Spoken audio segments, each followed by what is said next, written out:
Amalan ni sahabat buat. Tuan-tuan, dia buat nampak simple, tapi dia tuan-tuan berebut malaikat untuk masukkan dia dalam syurga. Apa amalannya? Ada seorang sahabat tuan-tuan dalam satu sembahyang, tiba-tiba Nabi rukuk, Nabi i'tidal, sami Allahu liman hamidah. Tiba-tiba sahabat ni tambah, hamdan kasiran tayyiban mubarakan fi. Pernah dengar tak? Hamdan kasiran tayyiban mubarakan fi.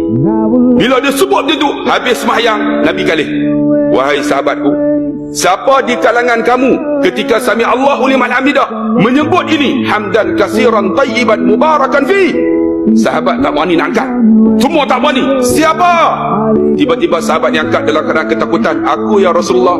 Wahai sahabatku, ketika engkau menyebut hamdan kasiran tayyiban mubarakan fi, malaikat berbondong-bondong turun untuk menulis akan pahala kamu untuk masuk syurga Allah. Tengok, nampak simple tapi hebat. Tuan-tuan, lepas sami Allah Al-Maidah, tambahlah hamdan kasiran tayyiban mubarakan fi. Hamba sebab nampak simple tapi pahala dia hebat. Malaikat berebut nak tulis pahala.